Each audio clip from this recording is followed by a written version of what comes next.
Amém, querido? Abre a tua Bíblia comigo. Hoje não vou te perguntar, porque hoje é a pausa da nossa série. Nós estamos na nossa série aí, Segundas Chances. Hoje é domingo de Páscoa, então eu queria que você abrisse a sua Bíblia, deixasse ela aberta. Nós vamos ver dois textos hoje, 1 Coríntios 15, e depois vamos ver qual é a conexão que isso tem para nós lá no Gênesis. Depois eu vou reforçar esse convite do jejum para você. Coloquei dentro desse título: que diferença faz? Hoje é domingo de Páscoa, muitos lugares fazem cantata, muitos lugares fazem musical, muitos fazem teatro. Isso é bem bacana, né? Eu creio que em algum momento a gente também vai estar fazendo, divulgando, é um momento evangelístico. Esse é o culto do ano, não no Brasil, mas nos Estados Unidos.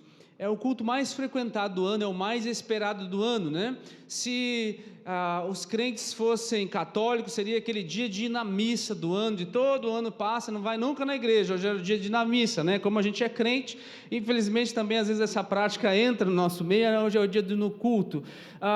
Nos Estados Unidos é o dia onde mais se frequenta a igreja. As pessoas vão muitas vezes para ver os espetáculos, as pessoas vão para talvez cumprir o seu ritual religioso, talvez para aplacar um pouquinho. Poxa, não fui o ano inteiro, pelo menos na Páscoa eu tenho que estar lá, até mais do que no Natal. É o feriado, ou talvez o dia mais importante de fato do cristianismo.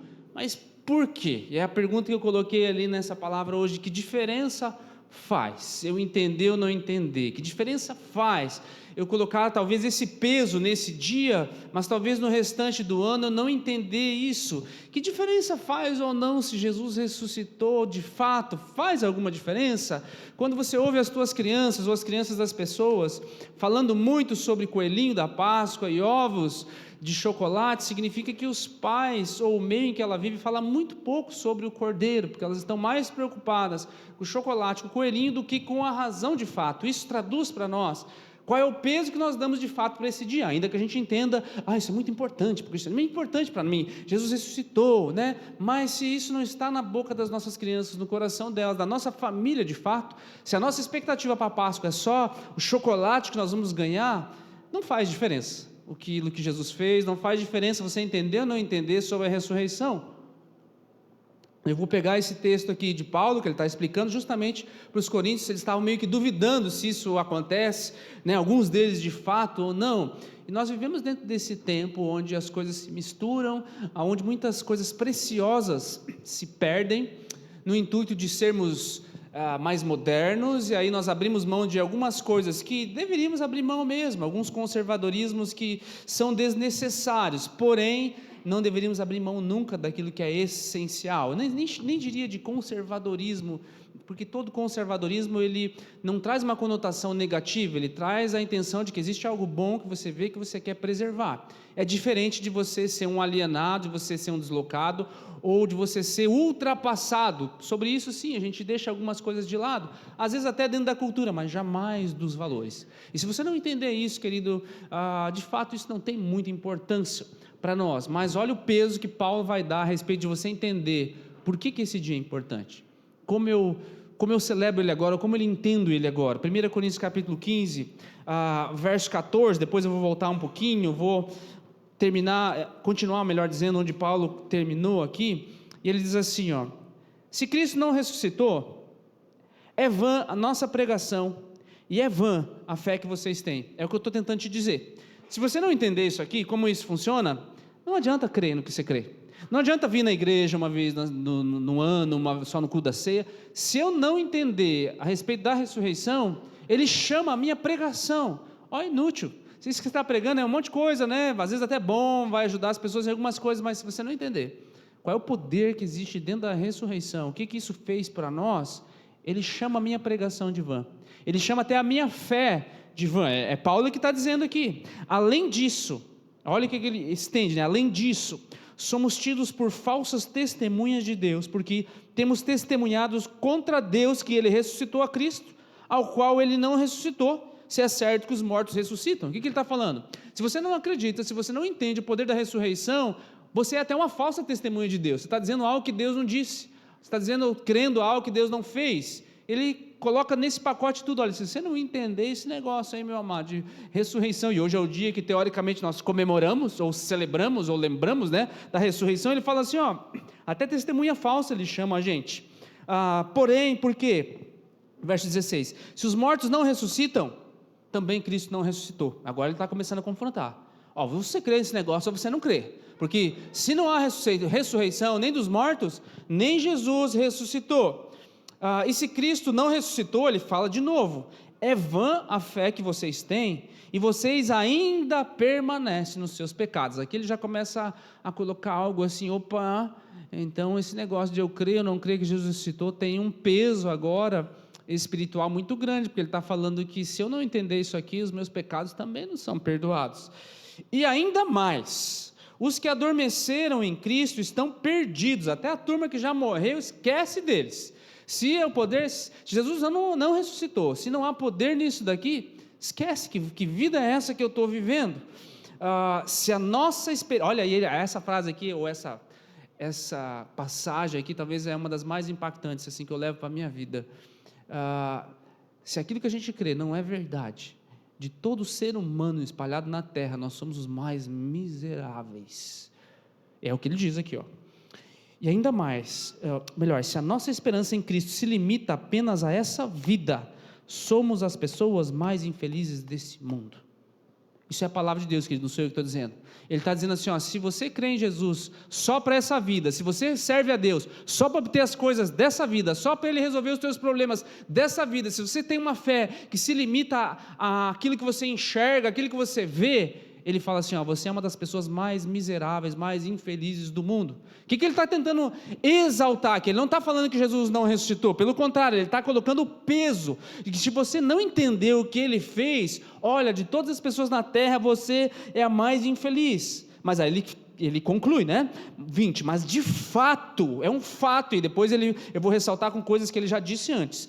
Cristo ressuscitou dentre os mortos, sendo Ele as primícias dos que dormem, visto que a morte veio por um homem, também por um homem veio a ressurreição dos mortos. E aqui é onde entra a nossa conexão com o livro de Gênesis, porque assim como em Adão todos morrem, assim também todos serão vivificados em Cristo. Isso aqui me obriga a entender o que aconteceu com Adão, porque existe essa pergunta, poxa, eu não estava lá no Éden, eu não fiz nada disso, eu não pequei, se eu estivesse lá, eu não seria igual a Adão, eu não seria igual a Eva. Sim, eu sei, né? Nós somos diferentes, nós somos muito melhores do que eles. O fato é que nós pensamos, poxa, que coisa ruim, né? Ou uma expressão mais pejorativa, que sacanagem é essa de que um errou e agora todos nós herdamos o pecado. O saudoso Billy Graham, eu acho que eu até repostei isso no meu stories esses dias aí, diz assim que nós não estávamos no Éden, mas herdamos sim essa natureza pecadora, mas nós também não estávamos lá no Calvário, e nós herdamos a graça transformadora, a misericórdia de Jesus sobre nós. É essa conexão que eu quero fazer contigo. O que aconteceu com a gente? Qual é o nosso estado de verdade? Eu quero explanar isso talvez com mais detalhes, para você entender, quando eu chegar na parte da ressurreição, o que isso significa para nós. Quando ele diz assim, ó, em Adão todos morreram, eu preciso voltar lá para o Gênesis no capítulo 3, porque é o relato da queda. Então vai comigo lá, por favor, no primeiro livro da Bíblia, Gênesis no capítulo 3, é o relato da queda. Nós já vimos isso, nós já lemos isso várias vezes, eu vou ler assim mais corrido. Mas a serpente, mais astuta que todos os animais selvagens que o Senhor Deus tinha feito, disse à mulher: é verdade que Deus disse, não coma do fruto de nenhuma árvore do jardim? A mulher respondeu à serpente: dos frutos da árvore do jardim nós podemos comer, mas do fruto da árvore que está no meio do jardim, Deus disse, vocês não devem comer dele, nem tocar nele, para que não venham a...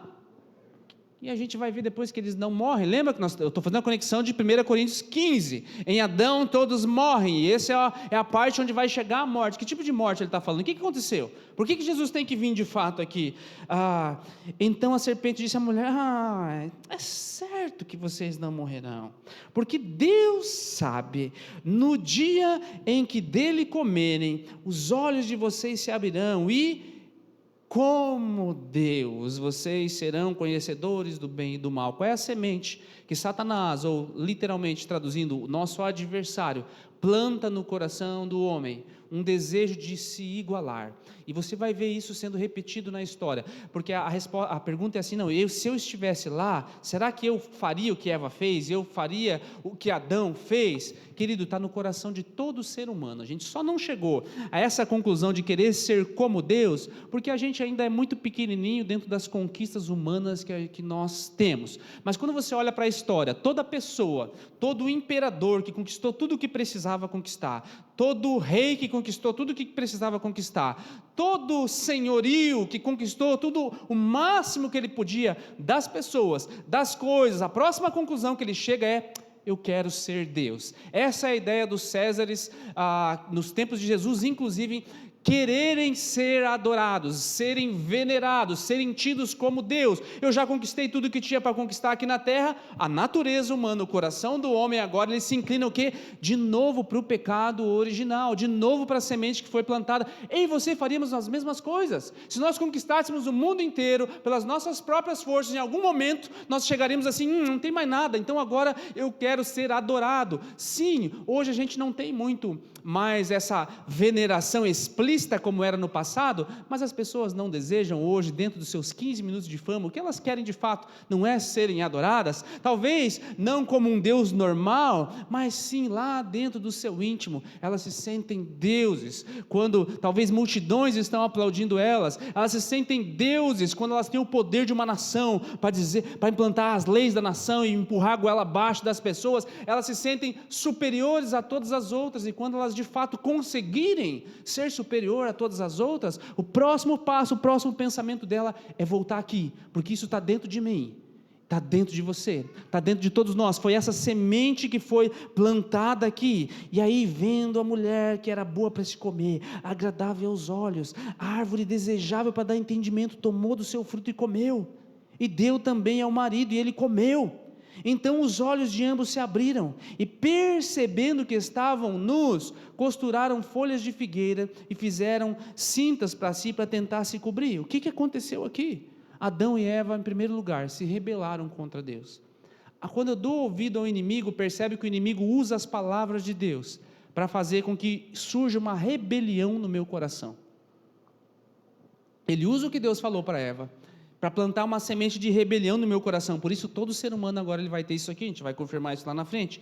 E aí o que acontece depois que essa semente é plantada no meu coração? Eu começo a duvidar das coisas que Deus falou. Uma vez que você entra dentro dessa filosofia maligna, ela vai estar embutida em várias pregações. Eles vão usar a Bíblia, eles vão fazer muitas coisas, são os chamados ventos de doutrina dos nossos dias, querido. Ele carrega uma semente de rebelião, que causa o que nas pessoas? Elas começam a duvidar de Deus, elas duvidam do poder de Deus, elas acham que Deus não pode mais agir da maneira com que Ele agia no passado, Deus não pode mais atuar na vida delas de maneira poderosa, tudo depende delas, e elas começam a duvidar que Deus está na sua casa, elas começam a duvidar que Deus acompanha elas no trabalho, e aí conforme elas vão se alimentando dessa semente de rebelião, ela chega à conclusão, mesmo que um dia ela esteve na igreja, mesmo que um dia ela tenha descido as águas do batismo, que Deus não existe. Por quê? Porque lá no comecinho ela comeu da mesma semente que Satanás deu para Eva, que planta dúvida no coração dela, e depois que a dúvida chega no nosso coração, nós começamos a pensar que Deus está escondendo algo de nós. A ideia de que não foi assim que Deus falou, não, acho que Deus não quer que vocês comam para vocês não serem como Ele, conhecedores do bem e do mal. Aí nós começamos a pensar, poxa, é verdade, Deus fica dando para os outros, Deus não dá para mim, Deus não quer que eu viva na minha plena liberdade, Ele fica restringindo a minha liberdade sexual, Ele fica restringindo a minha liberdade de fazer, de saciar os desejos do meu coração. Então eu acho que Deus está querendo me esconder algo. Isso é a semente que foi plantada lá. E por último, qual é a consequência disso tudo? Eu tenho a tendência de achar que eu sei mais do que Deus. Não, Deus está demorando muito, não, eu acho que deveria ser feito desse jeito, e aí por último eu tento ser como Deus. E aí qual é a consequência disso tudo? O verso 8 ele continua a nossa história ali. Ao ouvirem a voz do Senhor Deus, que andava no jardim, quando soprava o vento suave da tarde, o homem e a sua mulher, o que eles fizeram? Se esconderam da presença do Senhor Deus. Isso aqui é só figurado. Como é que você se esconde? Olha a cegueira espiritual. que chega na nossa mente? Não, Deus não está vendo isso que eu estou fazendo. Deus não vai ver isso que eu vou... E aí olha a tentativa de se esconder aonde eles se esconderam? Entre as árvores do jardim. Aí eu penso, estão escondidos de Deus, gente? Já brincou de esconde-esconde com uma criança? Ela se esconde atrás de uma cortina que ela tem um tanto assim, sobrando os pés dela para fora. Você vai esconder de uma criança, ela entra no armário, deixa tudo aberto, ela está dando todas as dicas para você de onde ela está, é mais ou menos isso que acontece com o nosso coração. Quando a gente fere o coração do Senhor, o Senhor vem falar conosco, Ele vai se manifestar, mas uma vez que essa presença é perdida, agora em vez de correr para os braços do Pai, eu começo a me esconder de Deus, ir atrás de coisas que Ele evidentemente está vendo, atrás da internet, atrás de uma identidade que eu construí, seja de santo, seja disso, seja daquilo. Eu começo a tentar me esconder atrás de uma árvore do jardim, para que Deus não veja o que está de fato no meu coração. Às vezes eu me escondo de pregador, às vezes eu ponho um microfone na minha frente e me disfarço de várias coisas, mas por trás dos panos, eu sou terrível, por trás dos panos eu traio a minha esposa, por trás dos panos eu desvio dinheiro, por trás dos panos eu faço um monte de coisas, mas eu estou escondido aqui, atrás de muitas coisas. Não se engane, Deus vê tudo isso, querido. Deus vê todas as coisas. E aí, a sequência do texto aqui, é que o Senhor Deus chamou o homem e perguntou, onde você está? Como se ele não soubesse, né? Onde você está? Ouvi a tua voz no jardim, e porque eu estava nu, tive medo e me escondi. A segunda coisa que acontece quando você sai da presença de Deus é que a tua vergonha é exposta.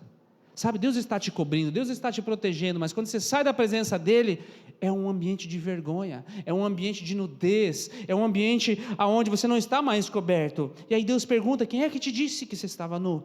Você comeu da árvore que eu pedi para você não comer? E o homem disse, essa mulher, Senhor, o Senhor sabe como são as mulheres, né? O Senhor criou, o Senhor viu. Deixa eu contar uma coisa, aqui que começa o problema, meu amado.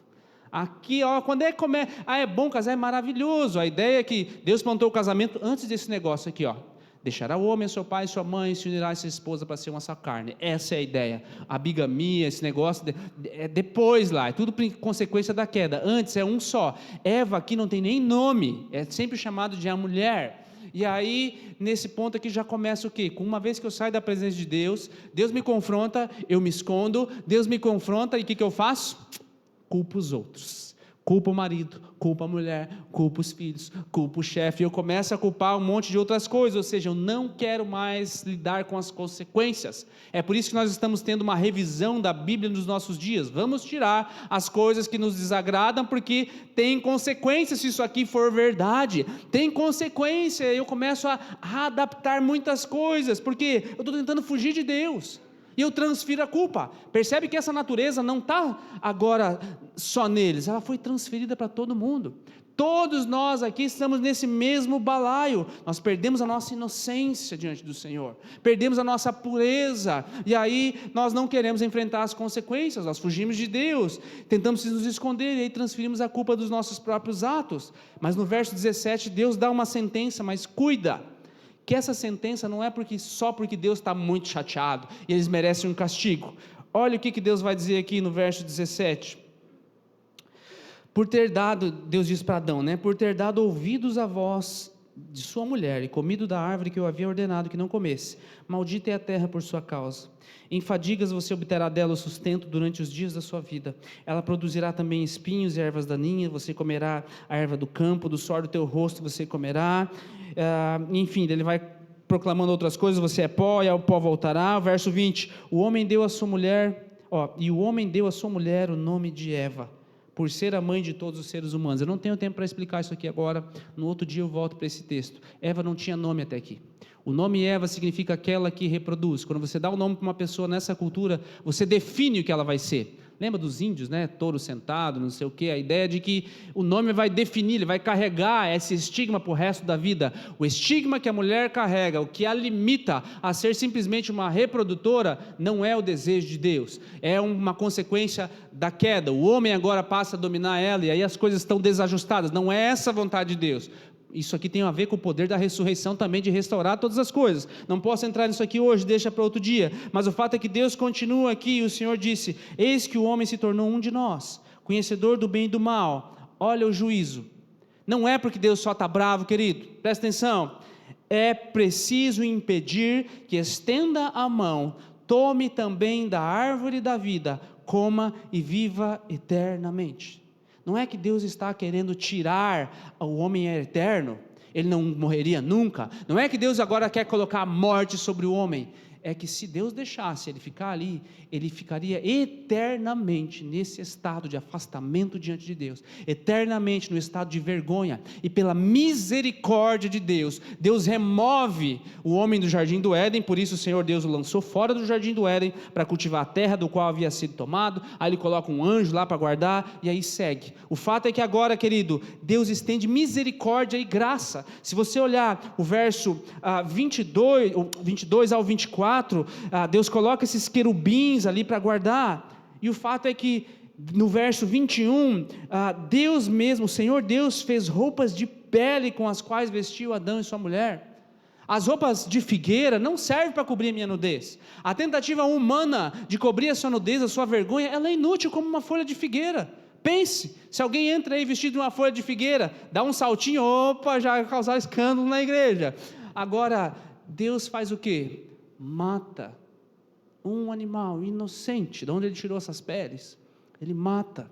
E agora existe algo que Deus vai mostrar dentro da cultura repetidamente, de que uma vez por ano você vai ter que pegar um animal inocente que não tem nada a ver com o que você fez, mas ele vai precisar ser morto para cobrir a tua nudez. E Deus planta isso na cultura deles, Deus planta isso dentro da religião deles. Olha, uma vez por ano, agora vamos fazer o seguinte: você separa lá um animal bem bonitinho, bem branquinho, sem mancha, e uma vez por ano vocês vêm até mim e sacrifiquem esse animal, e isso aí vai representar que os pecados de vocês estão perdoados durante um ano. Mas eu queria que você lembrasse ou tentasse visualizar essa cena. Você vem lá no culto de Páscoa, uma vez no ano na igreja, e o dia que você chega na igreja, você tem que trazer o teu cachorrinho. Vamos colocar aqui na nossa realidade, né? Claro que era um cordeiro, tem todo um contexto, mas eu coloco o cachorrinho para você ver que existe um sentimento em cima daquilo. Você criou aquele bichinho, está ali, e aquele bichinho não tem culpa. Você aí que é mãe, pai de pet e tudo mais, pensa. Você traz aqui para a igreja, eu vou te dar um punhal, uma faca, e aqui diante da tua família, ele vai morrer por todas as coisas erradas que vocês fizeram. Meu Deus!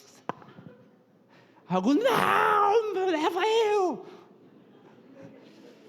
Não tem cabimento isso, mas é o que Deus estava tentando mostrar para ele. Ele não tem nada a ver, ele não tem culpa. O que vai adiantar matar um animal para purificar os pecados? É muito injusto isso. É o que Deus está tentando ensinar para eles ao longo de séculos. E Deus dá uma figura para eles de um cordeiro para fazer isso. E Deus dá uma figura, não é qualquer cordeiro, não é o que sobra, tem que ser o melhor, tem que ser o perfeito, tem que ser o primeiro. E Deus dá vários detalhes para eles refazerem isso ano após ano, ano após ano, ano após ano.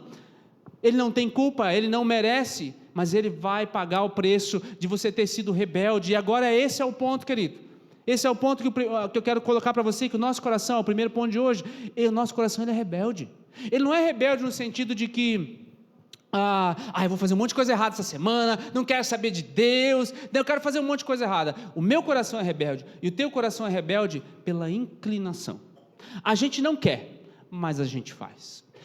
Eu não queria ser assim, desse jeito que eu sou, eu não queria ser explosivo do jeito que eu sou, eu não queria às vezes falar coisas que eu falo para minha esposa, eu não queria falar com os meus filhos desse jeito, eu não queria ter tratado essas pessoas desse jeito, mas é a minha inclinação. Por isso que o nosso coração, de todos nós aqui, se tornou rebelde diante de Deus. Não é a questão de eu não mato, eu não roubo, eu mereço para o céu, não. O teu coração é assim, o meu é assim. Isso significa que se nós deixarmos de ir à igreja, se nós deixarmos de ler a palavra de Deus, em menos de 6 meses nós já estamos fazendo um monte de coisa que a gente achava que é errado, mas agora não é muito errado. Se você deixar de se alimentar com essa palavra, de deixar de ir nos pequenos grupos durante um ano, não faça essa experiência, mas você já viu outras pessoas fazendo isso. Um dia, por um acaso você fizer isso, você vai se dar conta de que você não se aproximou de Deus.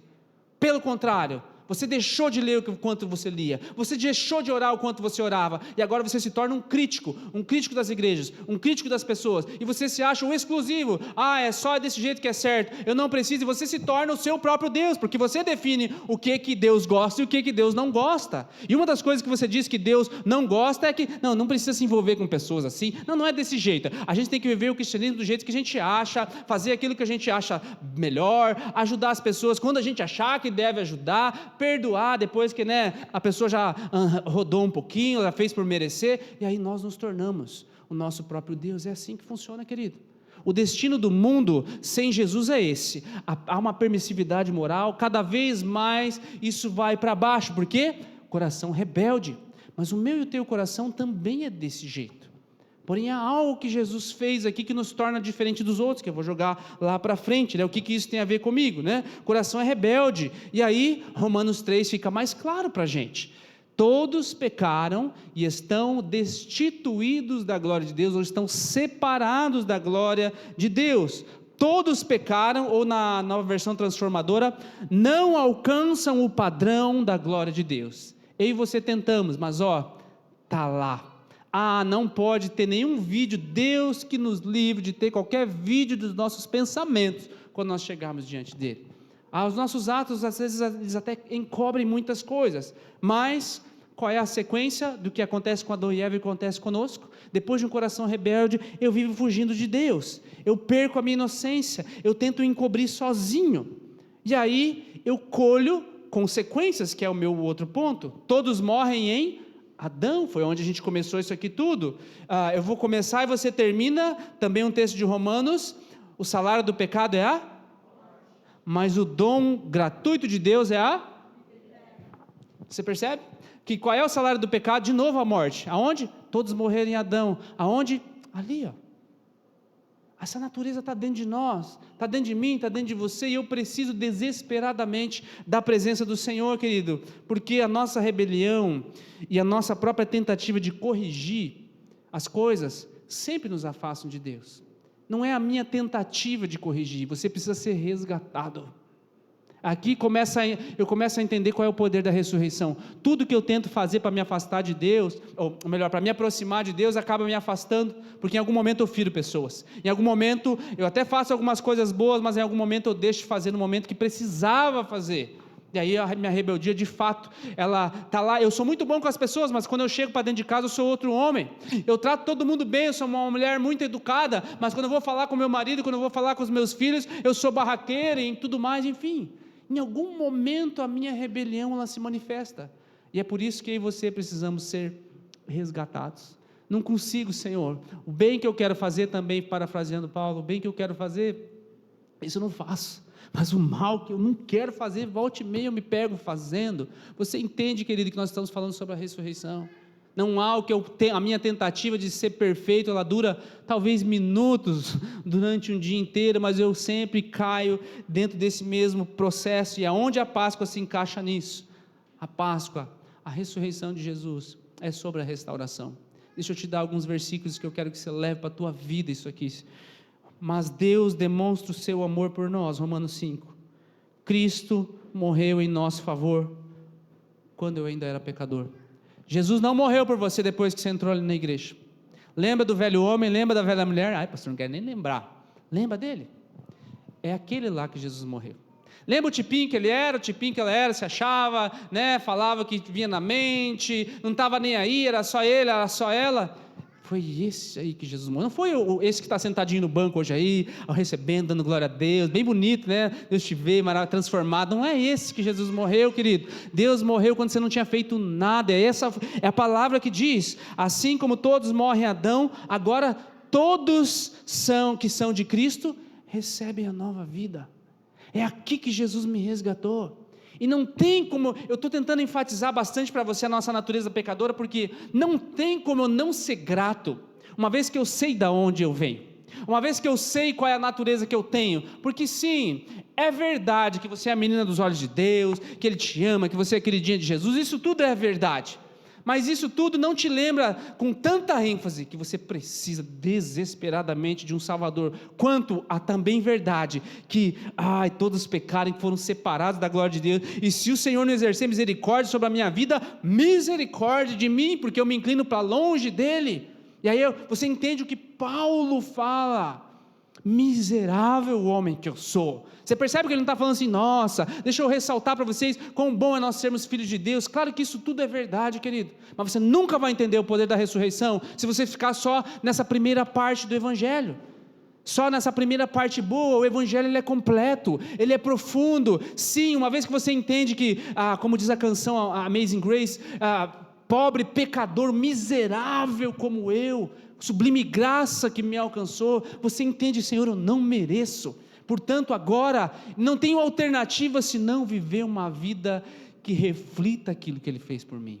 E aí nada vai ser pesaroso para servir o Senhor, aí nunca vai ser custoso ler a palavra de Deus, nunca vai ser custoso, o pastor está pedindo para fazer um jejum, meu Deus, o que é isso, eu vou passar fome. Não vai ser custoso nada, porque não é mais sacrifício, não é performance para impressionar Deus, é resposta de gratidão. Senhor, não mereço, Pai, se o Senhor me pedir para ficar 1 ano sem comer, eu devia fazer isso, com uma plenitude no meu coração, porque olha de onde eu vim, era para eu estar morto, era para eu estar totalmente iludido. Romanos 3 vai falar assim, na sua graça, Ele nos declara justos por meio de Cristo. Não é só que Jesus te resgatou e te salvou, querido, Ele pega os teus pecados, aquilo que te acusa, aquilo que está lá na tua mente, assim, o que você está fazendo aí? Olha o tipo que você fez, olha como você agiu essa semana, olha o que você fez ano passado, você acha que merece alguma coisa? Ele fala assim, que Ele nos declara justos. Quando você ouve esse tipo de pensamento, não é de Deus, é Satanás, é o nosso acusador, tentando levantar a escrita de dívida com você. E aí, se você perguntasse isso para Deus, é como se Ele dissesse assim para você: o que você está falando? De que pecado você está falando? De que atitude você está falando? É claro que Deus não tem amnésia, mas a ideia é que quando Ele nos torna justos, é que Ele apaga, como diz o Salmo, lança os nossos pecados no mar do esquecimento. Ele não nos acusa mais, Ele não te trata conforme as tuas iniquidades, conforme os erros que eu faço. É isso que o sangue de Jesus faz. Deus apresentou Jesus como sacrifício pelo pecado, com o sangue que Ele derramou, mostrando a sua justiça em favor daqueles que creem. É por isso que quando João Batista vê Jesus, ele faz essa analogia que é clara: eis o Cordeiro de Deus que tira o pecado do mundo. Sabe, eu e você não estávamos lá no Éden, mas nós temos essa natureza rebelde dentro de nós. Eu e você não estávamos no Calvário, mas certamente se estivéssemos como discípulos, provavelmente teríamos fugido como todos os outros. Mas o sangue de Jesus, Ele não apenas nos purifica de todo pecado, Ele nos torna justos. E agora aquela separação que tinha, eu não consigo mais me achegar a Deus. Essa é a ideia de quando Jesus morre, o véu se rasga. Ei, vem porque agora essa graça vai chegar a todo aquele que crê. Existe uma condição, que diferença faz? A ressurreição de Jesus Cristo pode transformar, querido, a maneira como que você vive, mas principalmente a maneira como que você morre. De hoje em diante, por favor, se você crê em Jesus, põe para lá o medo da morte. De hoje em diante, se você crê em Jesus, joga para fora, joga para longe o medo de morrer, querido, porque quem tem medo de morrer é porque não sabe o destino que vai. Se você entende qual é o destino daquilo que Ele tem preparado para nós, que fala inclusive em Coríntios 15, leia em casa, você vai ver a morte numa perspectiva totalmente diferente. É o que Paulo fala assim: eu não sei o que eu quero mais. Se estar com Cristo é muito melhor, mas eu preciso estar com vocês aqui, também é legal ficar aqui, eu quero falar de Jesus para vocês. Enfim, é essa a ideia de todo cristão. Muda a maneira com que a gente vive, mas também muda a maneira com que a gente morre. Você morreria por uma mentira? É onde eu quero terminar aqui. Você morreria por uma mentira? Porque é assim que Paulo começa lá no capítulo 15 que a gente leu de Coríntios. Se Jesus não ressuscitou, nós somos os mais miseráveis, é vã a nossa fé. Se Jesus não ressuscitou, esses caras aqui todos morreram por uma mentira. Será que eles queriam constituir apenas uma religião? O que eles ganharam com isso? Eles não ganharam o que a gente ganha hoje, pastorear uma igreja com estrutura, com luzes, com ar-condicionado. Nós nem o calor nós não enfrentamos mais. Semana passada enfrentamos porque estragou, mas já arrumou, glória a Deus. Mas o fato, querido, é que eles não receberam nada disso, eles não receberam glória nenhuma. Eles foram afastados das famílias, eles foram torturados, eles morreram. Você morreria por uma mentira? Quando Paulo fala assim aqui, Jesus ressuscitou, se você quiser voltar comigo lá no capítulo 15, ele está mostrando para eles assim, no verso 3, eu entreguei a vocês o que eu recebi, que Cristo morreu pelos nossos pecados, segundo as Escrituras, que ele foi sepultado, e ele ressuscitou ao terceiro dia, segundo as Escrituras, e aqui ele fala os fatos, e ele apareceu a Cefas, que é Pedro, e depois aos 12, e depois ele foi visto por mais de 500 irmãos de uma só vez, dos quais, nessa época aqui, se você quiser perguntar, a maioria ainda está vivo, dessa turma que viu Jesus, alguns já morreram, alguns dormem. Depois ainda ele foi visto por Tiago, o irmão de Jesus, e mais tarde, por todos os apóstolos. E por último, depois de todo mundo, ele também foi visto por mim como um nascido fora de tempo, porque eu sou o menor dos apóstolos, porque eu persegui a igreja. O que Paulo está falando aqui? Os fatos que Jesus ressuscitou. Tem um filme bem legal para você assistir, chamado Em Defesa de Cristo, tem um livro muito melhor para você ler, que é o livro do mesmo título, e em algum momento esse autor fala, pesquisando a respeito da ressurreição de Jesus, ele fala assim, uma pessoa tem uma alucinação de que alguém que estava morto apareceu, é uma coisa, 500 pessoas ao mesmo tempo terem a mesma alucinação, é um milagre maior do que a própria ressurreição. Isso é completamente impossível.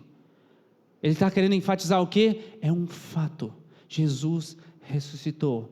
Há uma mentira sendo plantada desde o início? Sim, mas nós cremos, e nós entendemos, porque se Jesus ressuscitou, e existem vários fatos a respeito disso, querido, o nosso pecado então, ele é perdoado. Você pode dar uma glória a Deus? Se Jesus ressuscitou, tudo o que ele afirmou é verdade, e ele disse que ele é o único caminho. Se Jesus ressuscitou, o que ele afirmou é verdade, ele disse que ele é a verdade, ele é a vida. Se Jesus ressuscitou, então o meu presente agora é certo, eu tenho que viver em resposta disso. Se Jesus ressuscitou, o que acontece com o meu futuro? Ele é seguro, está nas mãos do Senhor. Eis que eu lhes digo um mistério, no mesmo capítulo 15, nem todos dormiremos no sentido de morrer, mas todos seremos transformados, olha a promessa, num momento, num abrir e fechar de olhos, ao som da última trombeta, pois a trombeta soará, os mortos ressuscitarão incorruptíveis, e nós seremos transformados. Se Jesus ressuscitou, querido, esse é o meu destino. Fique aí você, o tempo que você ficar na terra, se o meu dia for hoje, se o meu último dia for amanhã, nesse exato momento, num abrir e fechar de olhos, eu estou com Ele. Se esse dia demorar a chegar, e eu estiver vivo quando Ele retornar, num abrir e fechar de olhos, os mortos ressuscitam primeiro, mas eu vou na sequência junto dele. Se Jesus ressuscitou, querido, eu sou perdoado, eu sou lavado, e agora Ele me torna digno de eu poder me achegar e dizer assim, ter a audácia de dizer, vem Jesus, pode vir que nós estamos te esperando. Não é pelos meus atos de justiça, é pelo teu ato naquela cruz, não é pela minha perfeição, mas é pela resposta que eu dei, por aquilo que eu entendi. Eu criei com o meu coração, e com a minha boca eu professei que Ele é o Senhor da minha vida, e agora eu vou viver pelo resto dos meus dias, não do jeito que eu acho que é certo, mas do jeito que o Senhor quer, não para viver a vida do jeito que eu acho que deveria me agradar, mas para escolher as coisas que te agradam. E isso significa, meu querido, que Jesus tem o poder que Ele afirma ter, de te perdoar, de te restaurar, de pegar o pobre pecador que nem você, que nem eu, e transformar, nos dar uma nova veste, nos dar um novo nome, nos dar um novo corpo, e dizer assim, vinde benditos do meu Pai, entre para o lugar que eu tenho preparado para vocês. Você pode crer nas palavras dele, que ele fala assim, eu vou me assentar à destra do Pai, mas eu vou deixar um consolador que vai estar com vocês, ele vai inspirar vocês, ele vai interceder por vocês com gemidos inexprimíveis, ele vai te acordar de madrugada para falar com ele, ele vai inclinar o teu coração para que um dia você ouça uma pregação como essa, e não volte para casa do jeito que você veio hoje, mas você decida hoje, se você ainda não o fez, confessar com a tua boca que Jesus Cristo é o Senhor da tua vida. Amém? Se coloca de pé, por favor. Sabe, meu amado, o último texto que eu tenho para ler para vocês, Romanos 10, se você confessar com a sua boca que Jesus é Senhor, e crer no seu coração que Deus o ressuscitou dentre os mortos, você vai ser salvo, pois com o coração se crê para a justiça, e com a boca se confessa para a salvação. Talvez você nunca fez uma confissão pública aqui a respeito de Jesus. Sim, você fez a primeira parte, que é a mais importante de fato, crer com o coração. Muitas pessoas eu já conheci, que fizeram a confissão pública, mas não entrou no coração, eles só confessaram palavras, isso não salvou eles. Durante muito tempo se enfatizou, se você fizer a oração do pecador, então você está salvo. Não é o que a palavra diz. Primeiro se crê com o coração, depois se professa com a boca. Eu creio que muitas das pessoas que estão aqui, ou a grande maioria delas, já creu com o coração, mas alguns de vocês nunca levantaram as suas mãos no meio das pessoas, para dizer que a minha vida pertence a Ele. Se você nunca fez uma confissão pública a respeito do senhorio de Jesus sobre a sua vida, eu quero te convidar, e agora onde você está, levante as suas mãos. Amém. Coloque ela no teu coração aí. Você já creu no teu coração, e agora você vai fazer o que a Bíblia fala, confessar com a boca. Repita aquilo que eu vou falar. Senhor Jesus, eu quero te entregar a minha vida por completo, sem restrições. Eu quero reconhecer que Tu és o meu Senhor, o meu Salvador, de que eu sou salvo por causa do que o Senhor fez por mim. Perdoa os meus pecados, escreve o meu nome no livro da vida, e que o Teu Espírito Santo seja a voz mais alta na minha mente. A vida que eu vivo agora, eu quero viver em resposta ao que o Senhor fez por mim. Eu sei que eu não mereço, mas mesmo assim, o Senhor me amou e morreu por mim. Tu és Jesus Cristo, o Filho do Deus vivo, o Rei e Senhor do meu coração. Amém. Vamos aplaudir, igreja.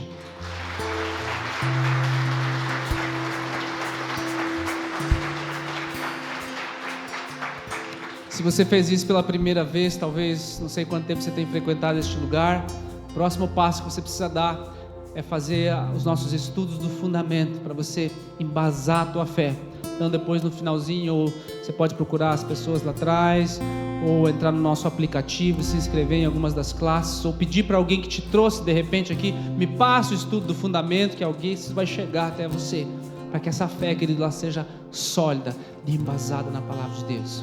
Eu quero orar agora por todos nós aqui, para nós terminarmos exaltando a ressurreição de Jesus, celebrando a grandeza de conhecermos a Deus e termos acesso a Ele. Pai amado, que glória, que atmosfera, Senhor, quando nós entramos na Tua presença, não com vergonha, Pai, não tentando fugir ou nos encobrir ou transferir a culpa, mas entramos como criança, Pai, faz tempo que não vê o Pai. Entramos como criança, Pai, que faz tempo que não vê aquele tio, aquela avó querida, Senhor, querendo Te abraçar de fato, querendo, Senhor, ter uma intimidade, Senhor, contigo de fato, querendo sentir os Teus braços nos envolvendo, transmitindo segurança, porque talvez temos vivido em meio a dias difíceis, Pai, mas aqui nós estamos na Tua casa, nós estamos na Tua presença, Pai. Por isso agora inunda o nosso coração da certeza de que somos salvos, inunda o nosso coração agora da certeza de que somos aceitos por Ti, de que o Senhor não nos olha mais de longe, Pai, o Senhor não nos priva, mas o Senhor nos atrai, o Senhor quebranta o nosso coração, e uma vez que nós reconhecemos isso, Senhor, Pai, Tu nos perdoa, e não nos olha com um olhar de condenação ou dedo apontado, mas o Senhor abre os braços sobre nós, ó Pai, que nós possamos glorificar a Ti em todo o tempo, Senhor, com liberdade, com liberalidade, com gratidão no coração, ó Pai. Que o Teu Espírito Santo inunde a nossa vida por completo, Senhor. Traz aqui a consciência, Senhor, para aquele casamento que precisa ser reavivado. Traz aqui a presença do Espírito Santo nessa família, Senhor, nessas reuniões de almoço, de janta, Pai. Traz, Senhor, aonde o ambiente está tenso, traz a leveza do Teu Espírito Santo, ó Pai. Essa irritabilidade, ó Pai, que tem sido expressa dia após dia, Senhor. Deus, Agora, vem com a consciência da Tua presença, porque nós nos acalmamos na Tua presença, Pai. A paz inunda o nosso coração, Senhor.